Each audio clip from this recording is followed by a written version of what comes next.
കർത്താവിന്റെ അതിപരിശുദ്ധ നാമം മഹത്വപ്പെടുമാറാകട്ടെ. ഇന്ന് രാവിലെയും യേശുവിന്റെ വചനവുമായി നിങ്ങളെ അഭിസംബോധന ചെയ്ത് സംസാരിപ്പാൻ സ്വർഗത്തിലെ ദൈവം അവസരങ്ങൾ തന്നതിനായി ഞാൻ ദൈവത്തിന് സ്തോത്രം ചെയ്യുന്നു. കഴിഞ്ഞ ദിവസങ്ങളൊക്കെ നമ്മൾ എല്ലാ ദിവസവും രാവിലെ 6 മണിക്ക് ദൈവത്തിന്റെ വചനം കേട്ട് ഓരോ ദിവസവും ആരംഭിക്കാൻ, അനുഗ്രഹം അനുഭവിപ്പാൻ ദൈവം നമുക്ക് അവസരങ്ങൾ നൽകുന്നല്ലോ. നിങ്ങളുടെ പ്രാർത്ഥനയുടെ ഫലമായി ദൈവം ഞങ്ങളെ ഇത്രത്തോളം നടത്തുകയും സൂക്ഷിക്കുകയും സഹായിക്കുകയും ചെയ്തു. തീർച്ചയായും ദൈവം നിങ്ങൾക്ക് അനുഗ്രഹങ്ങൾ നൽകട്ടെ. എല്ലാ ദിവസവും മുടങ്ങാതെ ഈ സന്ദേശം കേൾക്കുന്ന ആയിരക്കണക്കിന് ജീവിതങ്ങളുണ്ടല്ലോ. നിങ്ങൾക്ക് കർത്താവായ യേശുവിൽ കൂടെയുള്ള എല്ലാ അഭിവൃദ്ധികളും അനുഗ്രഹങ്ങളും വിടുതലുകളും സ്വർഗത്തിലെ ദൈവം ധാരാളം നന്മകളാൽ മഴ പോലെ പെയ്തു തരട്ടെ എന്ന് ഞാൻ ആത്മാർത്ഥമായി ഹൃദയത്തിന്റെ ഭാഷയിൽ നിങ്ങൾക്ക് വേണ്ടി പ്രാർത്ഥിക്കുന്നു. നിങ്ങൾ ഒരിക്കലും ഒടിഞ്ഞു പോകില്ല, ഒരിക്കലും നിങ്ങൾ തളർന്നു പോകില്ല. നിങ്ങളെ കരുതുവാൻ എൻ്റെ യേശു അപ്പ ഉണ്ട്. യേശു അപ്പായുടെ കയ്യിൽ നിങ്ങൾ ഏൽപ്പിച്ചാൽ മതി. നിങ്ങൾക്ക് എന്തെങ്കിലും ഭാരം ഉണ്ടെങ്കിൽ നിങ്ങൾ യേശു അപ്പായോട് പറഞ്ഞാൽ മതി. യേശു അപ്പ നിങ്ങൾക്ക് വേണ്ടി പുതുവഴികൾ തുറന്ന് നിങ്ങളെ ആദരിക്കുകയും മാനിക്കുകയും നിങ്ങൾക്ക് വേണ്ടതെല്ലാം നൽകി തരികയും ചെയ്യും. ഇന്ന് ചിന്തയ്ക്ക് വേണ്ടി പരിശുദ്ധ ആത്മാവ് എൻ്റെ പക്കൽ നൽകപ്പെട്ടിരിക്കുന്നത് മത്തായിയുടെ സുവിശേഷം 28-ാം അധ്യായം 2-ാമത്തെ വാക്യമാണ്. വാക്യം ഞാൻ വായിച്ചു കേൾപ്പിക്കാം. പെട്ടെന്ന് വലിയൊരു ഭൂകമ്പമുണ്ടായി. കർത്താവിന്റെ ദൂതൻ സ്വർഗത്തിൽ നിന്ന് ഇറങ്ങി വന്നു, കല്ല് ഉരുട്ടി നീക്കി അതിന്മേൽ ഇരുന്നു. നമ്മുടെ വാഴ്ത്തപ്പെട്ട കർത്താവായ യേശുക്രിസ്തുവിന്റെ സ്വർഗാരോഹണവുമായി ബന്ധപ്പെട്ട ഒരു വിശേഷപ്പെട്ട ഒരു ഭാഗം, അതിപ്രധാനമായ ഭാഗമാണ് നാം ഇന്ന് പകൽക്കാലം വായിച്ചത്. നമുക്കറിയാം, 33.5 വർഷം നമ്മുടെ യേശുപ്പ ഈ ഭൂമിയിലായിരുന്നത്. 30 വർഷം മാതാപിതാക്കൾക്ക്, സഹോദരങ്ങൾക്ക് ആമെ കൂടെ ഒരു നല്ല സഹോദരനായി, നല്ലൊരു മകനായി ഒക്കെ ഈ ഭൂമിയിലായിരുന്നു. 30-ാമത്തെ വയസ്സിലാണ് യേശുപ്പ യോഹന്നാന്റെ കൈക്കീഴിൽ സ്നാനപ്പെടുന്നത്. സ്നാനാനന്തരം മരുഭൂമിയിലേക്ക് കയറിപ്പോയി 40 ദിവസം പിതാവായ ദൈവത്തോടു കൂടെ ഉപവസിക്കുകയും പ്രാർത്ഥിക്കുകയും ചെയ്തു. മരുഭൂമിയിലെ പ്രാർത്ഥനയ്ക്ക് ശേഷം സാത്താൻ തന്നെ പരീക്ഷിച്ചെങ്കിലും പരീക്ഷകനായിരിക്കുന്ന സാത്താനെ തോൽപ്പിച്ച് യേശു ആ ഗലീലയിലേക്ക് വന്നു. ഗലീലയിലെ കാനായിൽ ഒരു കല്യാണ വിരുന്നിൽ ആദ്യമായി അത്ഭുതം ചെയ്ത്, അടയാളങ്ങൾ ചെയ്ത് തന്റെ വീര്യപ്രവൃത്തി ആരംഭിച്ചു. 3.5 വർഷം കൂടെ പിന്നെയും നീണ്ടു. 3.5 വർഷം കൂടെ കഴിഞ്ഞപ്പോൾ 33.5 വയസ്സിൽ എൻ്റെ കർത്താപ്പച്ചൻ കഷ്ടം അനുഭവിച്ചു, വേദന അനുഭവിച്ചു, സഹനങ്ങളിൽ കൂടെ കടന്നുപോയി. എനിക്ക് വേണ്ടി, എൻ്റെ പാപങ്ങൾക്ക് വേണ്ടി, എൻ്റെ രോഗങ്ങൾക്ക് വേണ്ടി, എൻ്റെ കഷ്ടതയ്ക്ക് വേണ്ടി, എൻ്റെ വേദനയ്ക്ക് വേണ്ടി, എൻ്റെ ഉയർച്ചയ്ക്ക് വേണ്ടി, എൻ്റെ നിത്യതയ്ക്ക് വേണ്ടി, എൻ്റെ കുഞ്ഞുങ്ങൾക്ക് വേണ്ടി, എൻ്റെ സമാധാനത്തിനും സന്തോഷത്തിനു വേണ്ടി ഞാൻ അനുഭവിക്കേണ്ട സകല കഷ്ടതയും, ഞാൻ അനുഭവിക്കേണ്ട സകല വേദനയും, നിന്ദയും പരിഹാസവും ആക്ഷേപങ്ങളും മുറിവുകളും എല്ലാം അപ്പ ഏറ്റെടുത്ത് കാൽവറിയിൽ ക്രൂശിതനായി നമുക്ക് കാണാൻ കഴിയും. അവിടെ യേശുവിനെ അടക്കം ചെയ്യുന്ന, മരണാനന്തരം കൊണ്ടുപോകുന്ന ഒരു ഭാഗം നമുക്ക് കാണാൻ കഴിയും. അവിടെ എഴുതിയിരിക്കുന്നത് ഇങ്ങനെയാണ്: പാറ പൊട്ടിച്ചുണ്ടാക്കിയ ഒരു ശവക്കല്ലറ. പ്രവേശന കവാടം അടയ്ക്കാൻ വലിയൊരു ഉരുളൻകല്ല് അവിടെ ഉണ്ടായിരുന്നു. ആ കല്ലറയിൽ മുമ്പ് ആരെയും വെച്ചിട്ടില്ല. ആ കല്ലറ പുതിയത് ആയിരുന്നു. ആ കല്ലറയ്ക്കകത്ത് മൃതദേഹം വെക്കാൻ വേണ്ടി കല്ലുകൊണ്ട് തന്നെ ഒരു ബെഞ്ച് ഉണ്ടാക്കി വെച്ചിരുന്നു. ആ ബെഞ്ചിലാണ് യേശുവിനെ റൗമാലുകൊണ്ട് പൊതിഞ്ഞ് സുഗന്ധവർഗമൊക്കെ ഇട്ട് വെച്ചത്. കല്ലറ പുതിയതായിരുന്നു, മുമ്പ് ആരെയും അടക്കം ചെയ്തിട്ടില്ല. അരിമത്യക്കാരനായ ജോസഫ് എന്ന് പറയുന്ന ഒരു ധനികനായ ഒരാളുടെ കല്ലറയായിരുന്നു. ജോസഫ് തനിക്ക് വേണ്ടി മാത്രം ഉണ്ടാക്കി വെച്ച കല്ലറ, അത് യേശുവിന് വേണ്ടി വിട്ടുകൊടുക്കുകയായിരുന്നു. ആ കല്ലറ ഇന്ന് അടഞ്ഞല്ല കിടക്കുന്നേ, ആ കല്ലറ ഇന്നും തുറന്നു കിടക്കുന്നു. ഇന്ന് നമ്മൾ ആ രാജ്യത്ത് ചെന്നാൽ ആ കല്ലറ അവിടെയുണ്ട്. ആ കല്ലറയുടെ അവിടെ എഴുതി വച്ചിട്ടുണ്ട്, അവൻ ഇവിടെ ഇല്ല. അതുകൊണ്ട് നമ്മുടെ യേശു കർത്താവ് ആ കല്ലറ ഇല്ലാത്ത കാരണത്താൽ നമുക്ക് തീർച്ചയായും വിശ്വസിക്കാം, നമ്മുടെ കർത്താവ് ഉയർത്തെഴുന്നേറ്റിരിക്കുന്നു. ആ ഉയർത്തെഴുന്നേറ്റിരിക്കുന്ന കർത്താവ് ഇന്ന് എവിടെയാണ്? പിതാവായ ദൈവത്തിന്റെ അടുക്കൽ സ്വർഗാരോഹണം ചെയ്ത് അപ്പോസ്തല പ്രവൃത്തി 1-ാം അധ്യായത്തിൽ കാണുന്നു, അവൻ സ്വർഗത്തിലേക്ക് കയറിപ്പോയി.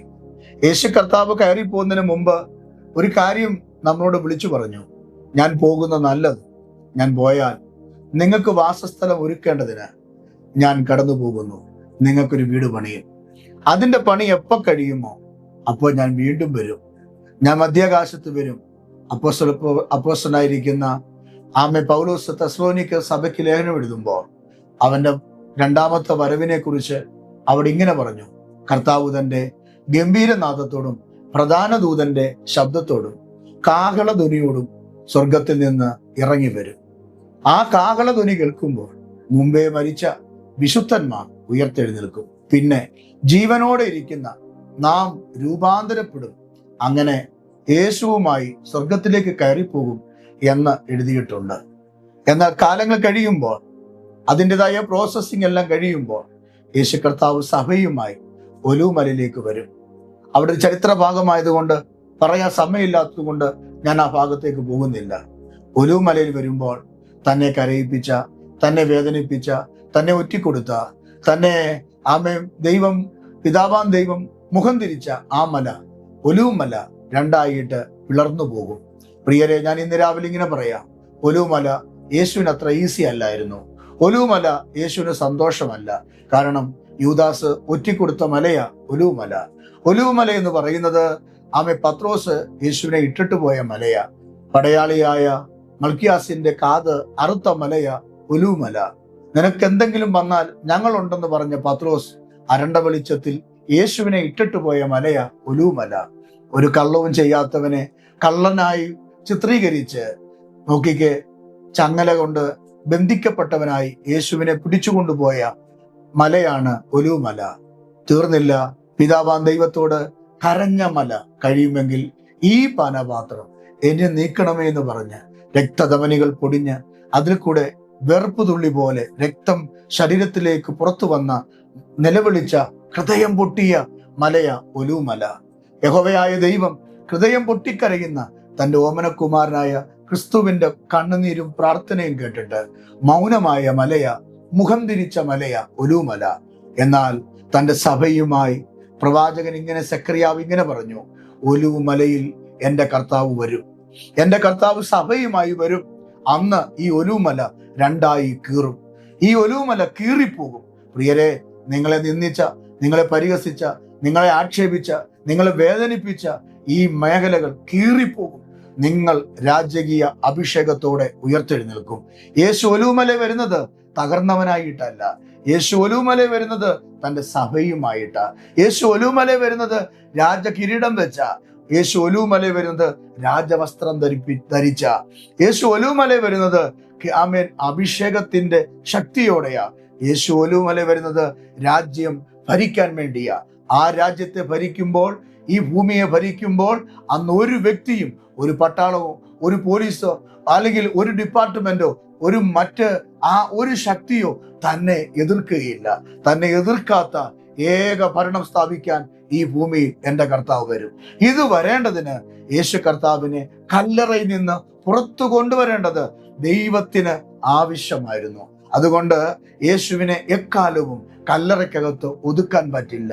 നിന്റെ ശരീരം ദ്രവത്വം കാണാൻ അനുവദിക്കുകയില്ല എന്ന് പ്രവചന നിവർത്തി കിടക്കുമ്പോൾ, ആ പ്രവചനം നിവർത്തിക്കേണ്ടതിന് അവന്റെ ശരീരം ദ്രവത്വമാകുന്നതിന് മുമ്പ് സ്വർഗത്തിൽ നിന്ന് ദൂതൻ ഇറങ്ങി വന്ന് വായിച്ച വാക്യം കല്ലുരുട്ടി നീക്കി യേശു പുറത്തു വന്നു. ഇന്ന് രാവിലെ ആത്മാവി പറയാം, കല്ലുരുട്ടി മാറ്റാൻ, യേശുവിനെ പുറത്തു കൊണ്ടുവരാൻ ദൂതൻ ഇറങ്ങിയെങ്കിൽ, ഇന്ന് എന്നെ കേൾക്കുന്ന എൻ്റെ പ്രിയരെ, നിങ്ങളുടെ ജീവിതത്തിൽ, നിങ്ങളുടെ കുഞ്ഞുങ്ങളിൽ, നിങ്ങളുടെ കുടുംബ ജീവിതത്തിൽ, നിങ്ങളുടെ ജീവിത മേഖലകളിൽ ഉരുട്ടി വച്ചിരിക്കുന്ന വലിയ പ്രതിസന്ധിയാകുന്ന കല്ല് ആർക്കും നീക്കാൻ കഴിയാത്ത, ഒരു പാസ്റ്റർക്കും, ഒരച്ഛനും, ഒരു തിരുമേനിക്കും, ഒരു പ്രവാചകനും, ഒരു അപ്പനും അമ്മയ്ക്കും നീക്കാൻ പറ്റാത്ത ഭാരമേറിയ കല്ലായിരിക്കും നിന്റെ മുമ്പിൽ ഉരുട്ടി വെച്ചിരിക്കുന്നത്. യേശുവിന്റെ കല്ലറയുടെ മുമ്പിൽ, അരിമത്യക്കാരനായ ജോസഫിന്റെ കല്ലറയുടെ മുമ്പിൽ ഉരുട്ടി വെച്ചത് ഭാരമുള്ള കല്ലാണ് എന്ന് ഇവിടെ വായിച്ചല്ലോ. ആ ഭാരമുള്ള കല്ല് നീക്കാൻ ഒരു മനുഷ്യനും പറ്റത്തില്ല. യേശുവിന്റെ അമ്മ മറിയയ്ക്ക് പറ്റത്തില്ല, കൂടെ വന്ന സഹോദരിമാർക്ക് പറ്റത്തില്ല, പത്രോസിനും പറ്റത്തില്ല, അന്ത്രയോസിനോ യോഹന്നാനോ പറ്റത്തില്ല, യേശുവിന്റെ ആമേൻ ശിഷ്യന്മാരും മറ്റാർക്കും ഈ കല്ല് നീക്കാൻ പറ്റത്തില്ല. പക്ഷേ ഉയരത്തിന്ന് ഒരു ദൂതൻ ഇറങ്ങിയാൽ, ഇന്ന് രാവിലെ ഉയരത്തിന്ന് ഒരു ദൂതൻ ഇറങ്ങിയാൽ, നിന്റെ ജീവിതത്തിൽ നീ പുറത്തു വരാതിരിക്കാൻ, യേശു പുറത്തു വരാതിരിക്കാൻ കല്ല് കൊണ്ട് അടച്ചതുപോലെ നീ പുറത്തു വരാതിരിക്കാൻ, നിങ്ങൾ പുറത്തു വരാതിരിക്കാൻ, നിങ്ങളുടെ കുടുംബ ജീവിതത്തിൽ, നിങ്ങളുടെ ഭാവി മണ്ഡലത്തിൽ, നിങ്ങളുടെ ജോലി മേഖലകളിൽ, നിങ്ങളുടെ കുഞ്ഞുങ്ങളുടെ ആത്മീയ മേഖലകളിൽ നിങ്ങൾ പുറത്തു വരാതിരിക്കാൻ നിങ്ങളെ അമക്കി വെച്ചിരിക്കുന്ന, അടച്ചു വെച്ചിരിക്കുന്ന, ബന്ധിച്ചു വെച്ചിരിക്കുന്ന ആ കല്ലിനെ ഉരുട്ടി നീക്കേണ്ട സ്വർഗത്തിൽ നിന്ന് ദൂതൻ ഇറങ്ങും. വിശ്വസിക്കാമോ? നിങ്ങൾ പുറത്തു വരും. സ്വർഗത്തിൽ നിന്ന് ദൂതൻ ഇറങ്ങി നിങ്ങളുടെ കല്ല് നീക്കും. നിങ്ങൾ പുറത്തു വരും. യേശു പുറത്തു വന്നതുപോലെ നിങ്ങൾ പുറത്തു വരും. യേശു ജയിച്ചതുപോലെ നിങ്ങൾ ജയിക്കും. യേശു ഉയർത്തെഴുന്നേറ്റതുപോലെ നിങ്ങളുടെ ഇന്നത്തെ ഈ അവസ്ഥയിൽ നിന്ന് നിങ്ങൾ ഉയർത്തെഴുന്നേൽക്കും. വിശ്വസിക്കാമോ? ഞാൻ നിങ്ങൾക്ക് വേണ്ടി പ്രാർത്ഥിക്കാം. പ്രാർത്ഥന കേൾക്കുന്ന ഒരു കർത്താവിന്റെ കരങ്ങളിൽ, അതെ, യേശുവിന്റെ കയ്യിൽ ഏൽപ്പിച്ചു കൊടുക്കുക. നമുക്കൊരുമിച്ച് പ്രാർത്ഥിക്കാം. കർത്താവേ, ഞാൻ അങ്ങേ സ്തുതിക്കുന്നു. കർത്താവേ, ഞങ്ങളുടെ കല്ലുരുട്ടി മാറ്റാൻ, ഞങ്ങളുടെ പ്രശ്നങ്ങൾക്ക് പരിഹാരം തരാൻ അങ്ങ് മതിയായവനാണ്. ദൂതനെ ഇറക്കും എന്ന് ഞങ്ങളോട് പറഞ്ഞല്ലോ. ദൂതനെ ഇറക്കി പ്രതിസന്ധികൾ നീക്കുമല്ലോ. ദൂതനെ ഇറക്കി പ്രശ്നങ്ങൾ നീക്കുമല്ലോ. ദൂതനെ ഇറക്കി കല്ല് നീക്കുമല്ലോ. അതേ കർത്താവേ, യേശു അപ്പായുടെ കല്ലറുടെ മുമ്പില് കല്ല് നീക്കിയ ദൂതൻ ഞങ്ങളുടെ വിഷയങ്ങൾക്ക് പരിഹാരം വരുത്താൻ ഇറങ്ങി വരുന്നതിനായി സ്തോത്രം. ഈ മക്കളെ അനുഗ്രഹിക്കണേ, കുടുംബത്തെ അനുഗ്രഹിക്കണമേ, കുഞ്ഞുങ്ങളെ അനുഗ്രഹിക്കണമേ, അവരുടെ ജോലി അനുഗ്രഹമാക്കണമേ, അവരുടെ കുടുംബം അനുഗ്രഹമാക്കണമേ, ശുശ്രൂഷ അനുഗ്രഹമാക്കണമേ, ആരോഗ്യം അനുഗ്രഹമാക്കണമേ. കർത്താവേ, ചില കല്ലുകളെ കർത്താവ് നീക്കണമേ, ദൈവിക പദ്ധതി വെളിപ്പെടുത്തണമേ, അത്ഭുതം കർത്താവ് ചെയ്യണമേ. യേശുവിൻ നാമത്തിൽ തന്നെ. ആമേൻ, ആമേൻ, ആമേൻ. ദൈവം നിങ്ങളെ അനുഗ്രഹിക്കട്ടെ. സന്ദേശം നിങ്ങൾക്ക് ഇഷ്ടമായെങ്കിൽ മറ്റുള്ളവർക്ക് നിങ്ങൾ ഷെയർ ചെയ്യുക. ഈ വചനം നിങ്ങൾക്ക് ആശ്വാസമാകട്ടെ. ആമേൻ.